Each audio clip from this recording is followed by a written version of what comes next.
How to know if he's a godly man. Ladies, get ready to take notes. Number one, he's submitted to Christ. If he ain't submitted to Christ, he's not a godly man. You want a man that's going to live for God and not for himself. He's denying himself daily.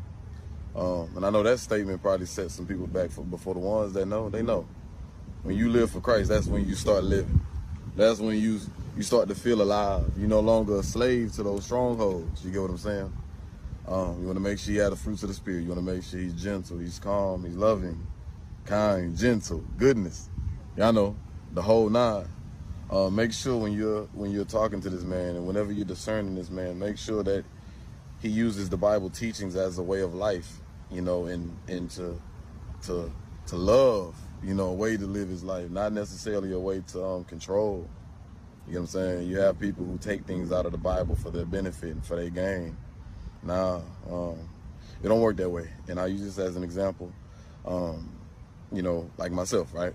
I want me a Proverbs 31 woman, right? But I got to make sure I'm an Ephesians 5 man. So if I want my wife to submit to me, right, I have to be submitted to Christ. And I have to love her as Christ loved the church. You get what I'm saying? So, yeah, just a man that ain't gonna hold back from loving you, and that's gonna come through, you know, him healing, you know, and just knowing God. Because the more he knows God, the more he'll know love, and the more he'll know how to love you, right? Also, make sure. Oh yeah, this is a big one right here, man. His lust. He's not reasoning with his lust, man. Not reasoning with it. I'm not saying he got to be this complete disciplined, self-control guru, you know, but he does have to have self-control and, you know, denying himself. You know what I'm saying? Daily, you know, living a repentance lifestyle and not, you know, well, I'm a man, you know, so I'm going to do this. I'm going to do that. That's a red flag. So just make sure you're not being blinded by his material possessions or the things that he can provide.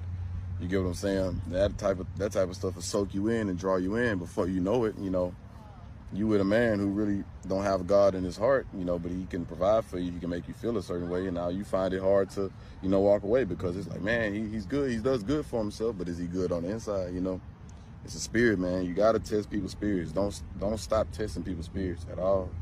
And another thing, draws you closer to God, brings you closer to God. You want to have God as the center. So if this is a man you with, even a man you probably currently with, if he's not bringing you closer to God, dude, come on now, like, that's a clear indication of somebody for you or not. Are they bringing you closer to God? Do they make you fall into sin and temptation, you know? Or are they, you know, picking up their cross with you, you know?